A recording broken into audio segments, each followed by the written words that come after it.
Magandang gabi po sa bawat isa sa atin. Welcome po sa ating pagtitipon dito sa Pillar of Truth Reformed Gospel Church para sa pulong panalangin. And providentially, I am still hindered from being with you tonight. Nandito pa rin po tayo sa Bulacan. Para po sa pagbubulay-bulay po ng salita ng Panginoon, please turn with me to Luke chapter 22 verse 42. And then we will also be reading Acts chapter 22 verse 10. Unahin po muna natin ang Luke chapter 22 verse 42. Ito po ang salita ng ating Panginoon doon sa Garden of Gethsemane. Ang sabi po niya, Ama, kung ibig mo, ilayo mo sa akin ang kopang ito. Gayon may huwag ang kalooban ko ang mangyari, kundi ang sa iyo. And then Acts chapter 22 verse 10, hear the words of Paul. Dito, ang sabi po, anong gagawin ko, Panginoon? May the Lord bless the proclamation of His Word at this moment. Now, sa ating pag-aaral po ng dalawang passages na ito, makikita po natin na dinidefine ng dalawang bersikulo na ito ang pinaka-essence ng Christian discipleship and consecration. Consecration means ibinukod tayo para sa ating Panginoon. At naniniwala po tayo na itong subject na ito on Christian discipleship and consecration ay hindi po nauunawaan ng maraming mga professing Christians sa ating kapanahunan ngayon. Maraming mga tao na nag-iisip ng Christianity ay parang buffet table or boodle fight na pipiliin lamang ang mga ulam at pagkain na magugustuhan natin.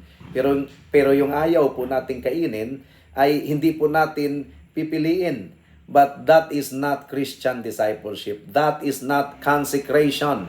Kung titingnan po natin ang dalawang bersikulo na ating pagbubulay-bulayan ngayong gabi, makikita po natin na ang pinakaunang condition po ng tunay na consecration or tunay na buhay na dedicated to our God must always be an entire, unreserved readiness to accept God's sovereign will for your life. Hindi po sapat na willing ka lang na gumawa ng mga Christian work na natitipuhan mo. Gagawin mo ang natitipuhan mo. Ang pinaka-ultimate na tanong, mga kapatid, mga kaibigan, ay hindi kung tipong aktibo ka ba sa church. Anyone can be active in the church. Pero ang pinaka-question is, ang kalooban mo ba ay nagpapasakop sa kalooban ng Diyos? Ang kalooban mo ba, ang will mo ba ay nagpapasakop sa lordship ng ating Panginoon? Kaya i-examine po natin itong clinical diagnostic passages together at nawa po ay magkabunga po ito sa buhay ng bawat isa sa atin sa loob ng ating iglesia. Meron pong tatlong bahagi ang ating pagbubulay-bulay ngayong gabi. Una, the two realms of will, Gethsemane and Damascus. Pangalawa, the unitary nature of divine providence. And pangatlo, the essence of divine discipline. At naway tulungan po tayo ng ating Panginoon sa ating pagpapatuloy sa pagbubulay-bulay ng Kaniyang salita. Dumako na po tayo sa unang punto. The two realms of the will, Gethsemane and Damascus. I-consider po natin, first of all, ang sharp contrast and the magnificent alignment between the two cries. The cry of the Lord at Gethsemane and the cry of Paul on the road to Damascus. Ang nangyari po doon sa Gethsemane, mga kapatid, makikita po natin ang incarnate Son of God. Kinonfront po siya sa realidad na kailangan po niyang inumin ang kopa. At wag po nating gawing cheap itong kopa na ito by thinking na ang nire-recoil lang ng ating Panginoon ay ang pain, physical pain doon sa cross. No. Ang kopa na iinumin po ng ating Panginoon, hindi lamang kopa ng pagdurusa physically, kundi iinumin po niya ang unmitigated, unmixed na puot at galit ng Diyos laban sa kasalanan. Bilang banal, walang kasalanan na tao, ang ating Panginoong Hesukristo yon, ang kanyang human nature ay talagang nagre-recoil, mga kapatid, upon the thought na mararanasan niya ang puot at galit ng Diyos at siya ay magdusa nito. And yet, nakikita po natin ang structural order ng prayer po ng ating Panginoon. Ang sabi po niya, "Nevertheless, not my will, but yours be done." So ano ba ang natutunghayan po natin dito? Ang perfect, unblemished alignment of the Son's will to the Father's eternal purpose. Nagmatch ang kalooban ng anak sa eternal na kalooban ng kaniyang Ama. Now, tingnan po natin ang binigkas ni Apostle Paul, or hindi pa siya apostle at this time pero tinawag siya ng Panginoon. Tingnan po natin ang binigkas ni Saul of Tarsus doon po sa Damascus Road. Talagang galit na galit siya. Masigasig siya. Nagbabanta siya na patayin ang mga mananampalataya, ang mga Christians. And then, talagang convinced siya sa kaniyang sariling righteousness. Matuwid siya sa kaniyang sariling pananaw, and suddenly, may isang liwanag mula sa langit na nagbasag ng kaniyang autonomy at siya po ay bumagsak sa lupa. And he does not engage in a theological debate. Narinig po niya ang tinig ng ating Panginoon. Hindi po siya nakipagtalo. Hindi po sinabi ni Apostle Paul or ni Saul, yung "Lord, I am willing to serve you, provided that I can maintain my position in the Sanhedrin. Paglingkuran kita, Panginoon, granted na mapanatili ang aking posisyon sa Sanhedrin. Ginagalang ako ng mga Hudyo." Hindi po. Ang immediate na cry ni Apostle Paul, monergistically, ay sabi po niya, "Lord, what do you want me to do? Ano ang nais mong gawin ko?" Kaya mga kapatid, marami pong mga tao ngayon na willing na gumawa ng certain things sa paglilingkod sa ating Panginoong Hesukristo na sa totoo lang ay hindi naman pala ready na gawin ang kahit anumang gusto ng Panginoon na kanilang gawin. Pwede silang mag-teach ng Sunday school, pwede silang mag-serve sa isang committee sa loob ng church, at maaari ngang mag-sacrifice sila ng portion ng kanilang wealth, provided na ang kanilang paglilingkod is still within the boundary of their comfort and their reputation. Pero the moment na ang soberanong Diyos ay magsasabing, "I want you to go into the shadows. Shadow ka lang ngayon, background ka lang muna ngayon. I want you to endure humiliation. Magtiis ka muna ng humiliation. I want you to lay down your cherished ambitions. Isuko mo yan."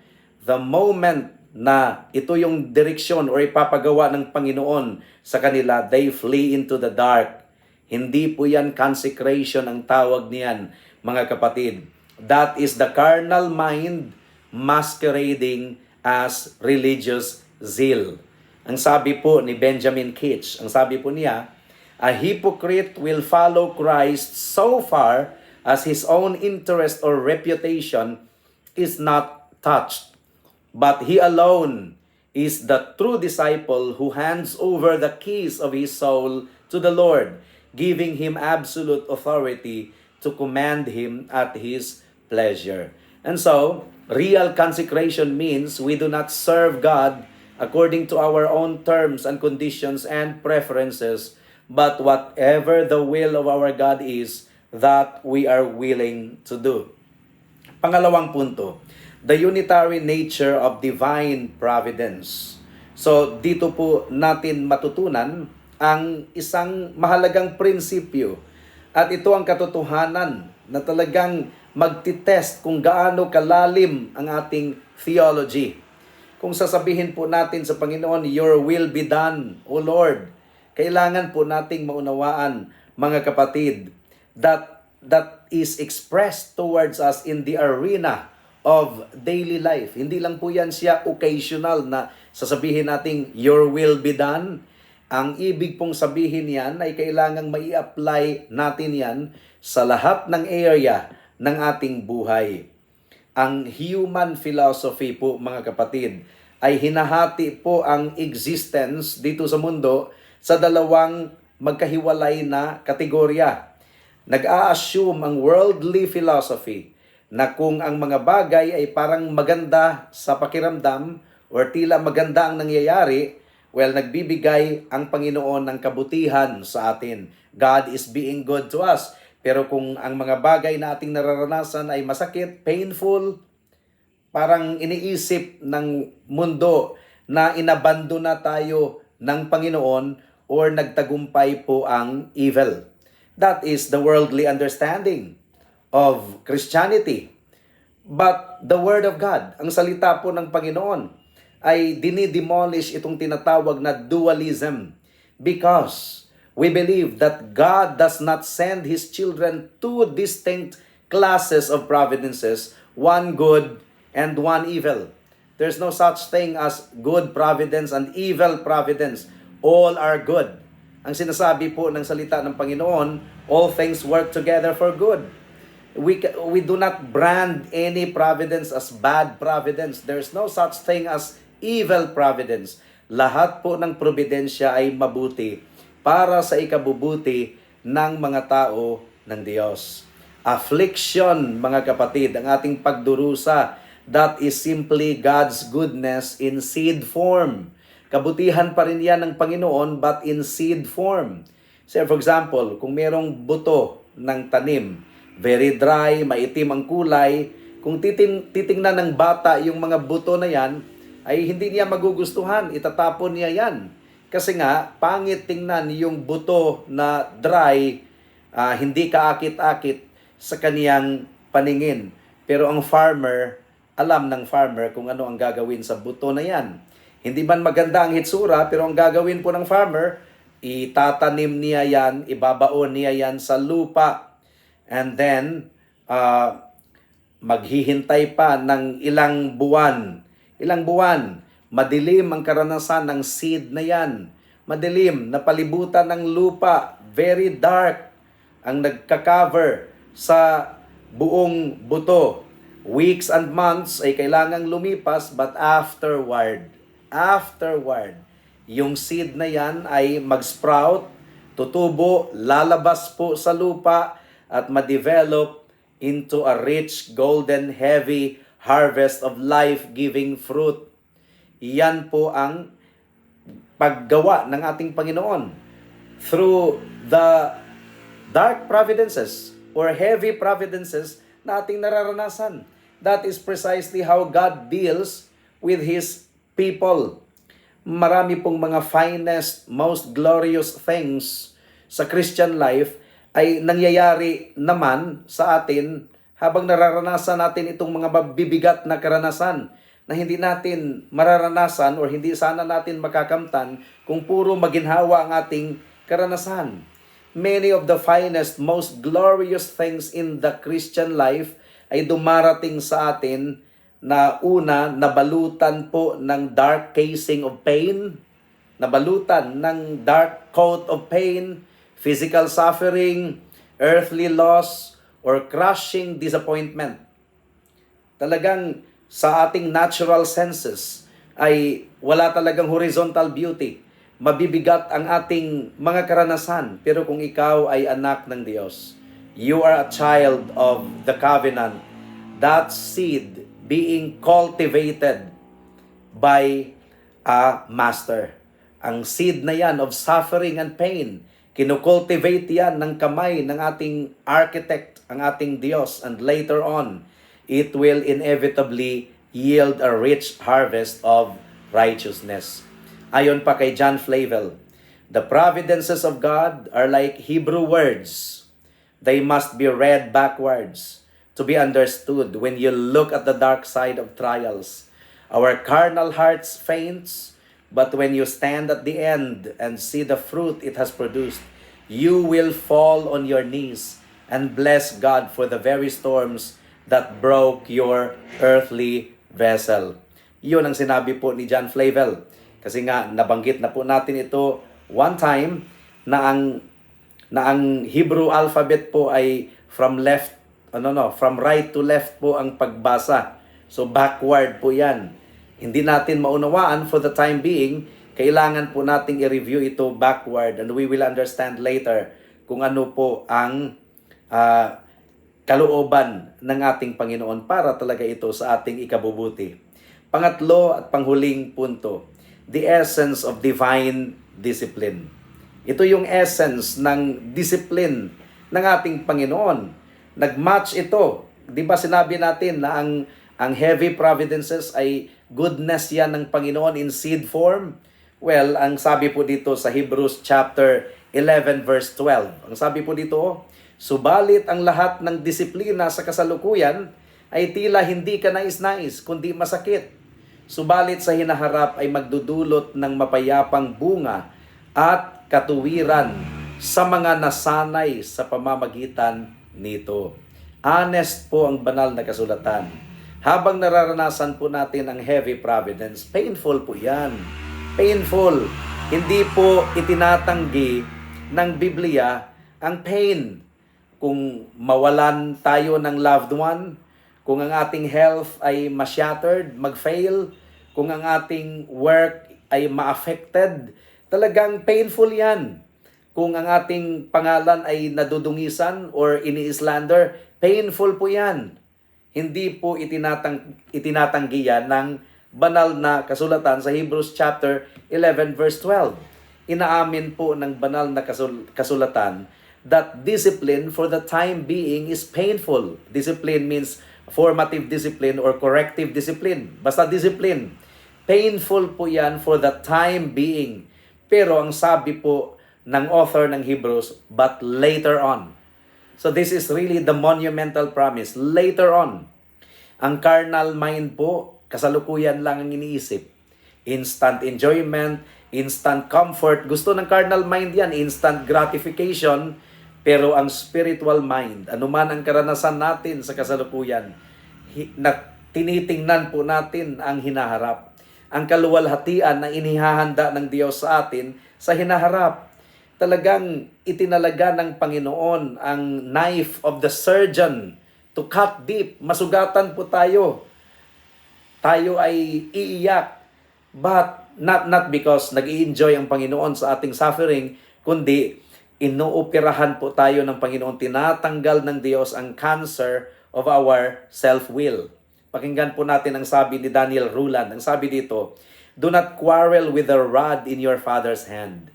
The rod is lined with velvet, and every stroke is dictated by covenant love. He would rather see his children weep under his correcting hand than see them laugh their way into the depths of a carnal security. Kaya mga kapatid, kung ikaw ay Christian, you must realize that you are in a school. Nasa school po tayo. You are being trained by it. Sinasanay po tayo ng Diyos. The Greek word sa training, we are being trained sa Hebrews chapter 11 verse 12 is gigimnasminois. Nagaling po dyan ang salitang gymnasium. At ang ibig pong sabihin nito ay rigorous, exhausting, and agonizing exercise. Tinatanggal po ng Panginoon ang ating spiritual flabbiness. At talagang pinupush po tayo ng ating Panginoon na magtiwala lamang sa kanyang soberanong biyaya upang ang ating kaluluwa ay ma-anchored sa kaniyang hindi masishaken na kapayapaan. Dumako po tayo sa mga applications. Paano ba natin ito i-apply sa ating buhay? Una, i-examine po natin ang boundaries of our obedience. Baka ay naglilingkod lang tayo sa Panginoon, handa tayong gawin ang kahit anuman as long as it is within the bounds of our comfort zone, of our preference. Sinasabi ba natin sa Panginoon na, Lord, willing akong mag-serve sa iyo sa iglesia provided that it doesn't cost me my leisure, my reputation, or my financial ease. Kung yan po ang attitude po natin, you are still the master of your own life. Repent of this partial obedience. Lumapit po tayo sa ating Panginoon ngayon at tayo po ay tumawag sa Kanya gaya ng sinabi ni Saul of Tarsus without any footnotes or reservation. Ang sabi po ni Saul, Lord, what do you want me to do? Pangalawa, i-re-evaluate po natin ang ating kasalukuyang trials. Ikaw ba currently ay nakakaranas po talaga ng talagang sunod-sunod na disappointment? Sunod-sunod na mga mabibigat na experiences? Ikaw ba ay naging bitter dahil sa karanasan mo? Dahil nawala sa iyo ang mahalagang bagay na pag-aari mo? Or mahalagang bagay para sa iyo, nawala sa iyo, tinanggal ng Diyos? Stop looking at the providence through the lens of your carnal mind. Kilalanin po natin ng mga mabibigat na sirkumstansya ay parang mga black seed lang yan, mga buto na itinanim, ibinaon sa lupa ng kamay mismo ng ating Diyos. It takes time to grow. Pero ang harvest of righteousness ay garantisado po, mga kapatid, mga kaibigan. Pangatlong application, magpasako po tayo sa training ng banal na Espiritu. Huwag po tayong makipaglaban sa discipline ng ating Panginoon. Do not waste your afflictions by murmuring and complaining. Hindi natin, kumbaga lahat naman ng affliction ay para sa ating kabutihan. Huwag nating aksayahin yan. Allow the trial to break your self-reliance, to drive you deeper into the scriptures, at upang tayo ay maging mas kawangis sa ating Panginoong Hesukristo. At hindi po natin wawakasan ang ating pagbubulay-bulay ngayong gabi kung hindi po natin kausapin ang mga kaibigan natin na wala pa sa ating Panginoong Hesukristo. How do you describe your life? Maring mataas ang pagtingin mo sa sarili mo, kaibigan, pero ito ang sinasabi ng banal na kasulatan patungkol sa iyo. You are a person na namumuhay sa sarili mong rule at sa sarili mong will, sa sarili mong kalooban, pagpapasya. Your whole life is a declaration of independence laban sa iyong tagapaglikha. That is really the description of your life. Ang motto mo, hindi mo man siya i-articulate explicitly, pero ang motto mo ay hindi your will be done, O Lord. Hindi, kundi my will be done, ang aking kalooban ang masusunod. Pinili mo ang sarili mong daan, you satisfy your own desires, and you think you are free. Akala mo malaya ka to do whatever you want, pero kailangan pong matanggap mo ang warning na ito mula sa salita ng Panginoon, kaibigan. Your self-will is a tyrannical master. Hindi po mabuting master ang self-will mo. It is a tyrannical master leading your soul straight to eternal ruin. Patungo talaga sa eternal ruin yan. You cannot fight against God at ikaw ay magtatagumpay. Wala po. The very breath na ginagamit mo upang hamakin ang Diyos is the very breath na galing mismo sa ating Panginoon.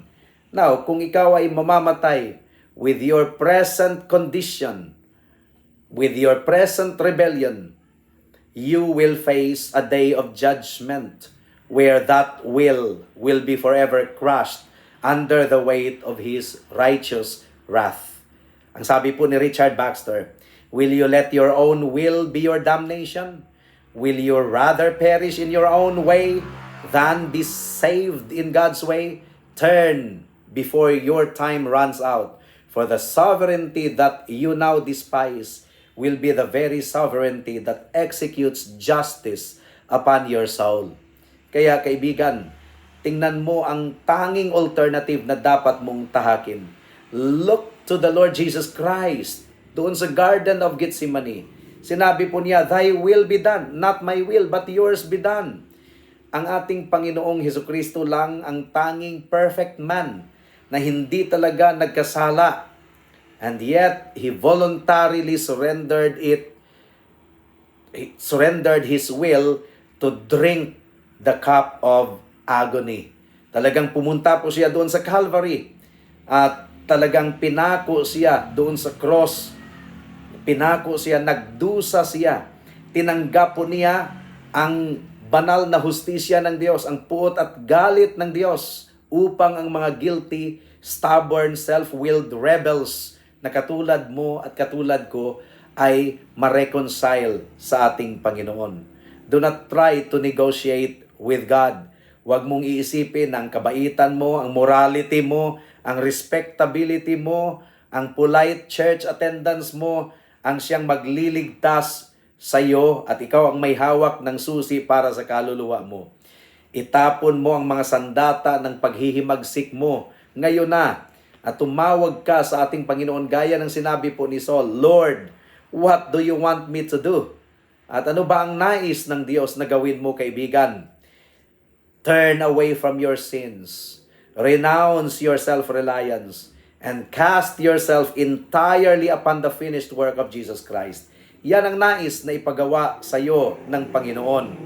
He will break the power of your stubborn heart. Yun ang gagawin po ng ating Panginoon.